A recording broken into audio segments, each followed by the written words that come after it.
Okay, so I got some responses of what not to do when you're here, what the biggest mistakes were for people, like responses on Facebook, Instagram, and from team members themselves. What are the biggest mistakes people make while here? So the first one I want to say, the team member told me that they need to download the app for Universal. After you download the Universal app, you're going to open it. And then it's a good thing just to download because then you can get used to the wait times, how busy it is during the day. You could just check it anytime you want. Like right now it says Spider-Man's 25 minutes. And then you can kind of familiarize yourself with what rides are at what parks, because there are 2 parks. The app also has times for shows and characters. If you want to meet Spider-Man, for example, it starts at 10 a.m. and then it shows the times each day. It also shows the times for the shows like the Cinematic Celebration and other information on when to expect the nighttime lights at Hogwarts. So this app is really helpful. I would definitely take the time to explore. And then the final pro of the app is that you can see the menus beforehand so you can prepare what to eat and what the prices are like. So I'll show, for example, the options at Voodoo Donuts and the pricing of each specific donut. And you can also mobile order in some cases, but most of the time now you need to wait in line. To the left is Islands of Adventure, to the right is Universal. Yeah, so 2 parks, Universal this way and then Islands of Adventure this way. You don't want to get them confused. So the Universal Orlando side has more subtle themes of the lands. They have Hollywood Boulevard when you walk in. That's where most of the parades and characters, things like that happen. Then you also have New York and Chicago. The Blues Brothers plays down in Chicago. You have San Francisco, and then down a ways is London, and then it turns into Diagon Alley. Across the bridge is Springfield, and then finally you have the Kids Zone. And then Universal's second park is Islands of Adventure. When you walk in, you're going to go into the port of entry. You can either go to the left or to the right. So I'm going to read the lands from left all the way through the loop, and then you'll end up in the final one to the right. So if you turn left, you're going to go into Marvel Superhero Island. That has more of the comic style Marvel characters, as Disney has the movies, the rights to the new movies, they have the rights to some of the comics. Then you go into Toon Lagoon with Popeye, Betty Boop. Then it is Skull Island. It's just one ride, which is Kong, just very small. And then you end up in Jurassic Park, which also has a mixture of Jurassic World. And then Harry Potter is Hogsmeade, which is different from Diagon Alley. It has the Hogwarts Castle. Then you end up in Lost Continent, which right now is just shops and restaurants. There is a show, but it's not currently available. And then finally is Seuss Landing, which is Dr. Seuss characters and rides. Super fun.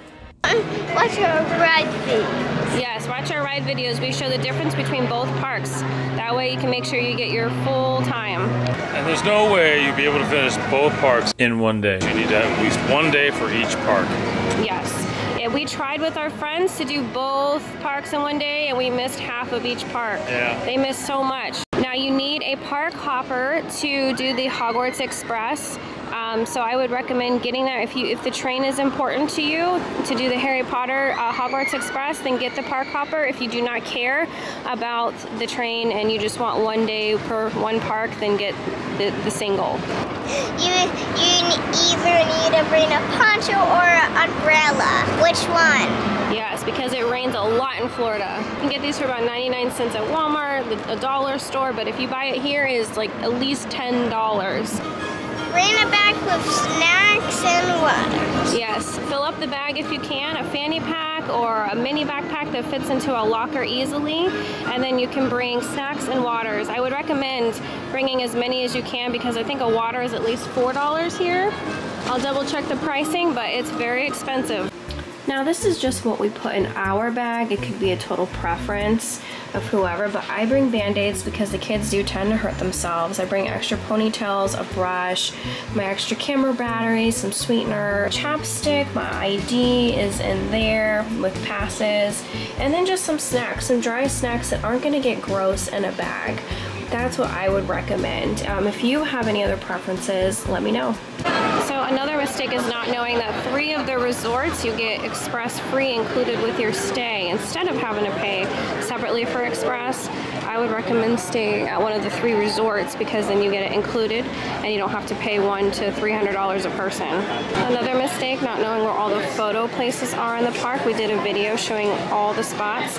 Make sure you get your value if you do buy the pass. You also want to pack mainly through the winter months.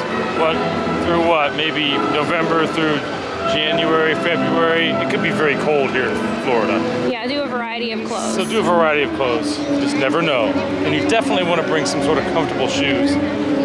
Or wear comfortable shoes because you're going to be on the hot concrete all day long. So you're going to want something that's going to be padded. Trust me, I wore Nikes, Converse all day long and my feet kill me half the time. Yes. So definitely wear some comfortable shoes. Break them in too. Don't wear new shoes, break in your shoes. Break them in, yep.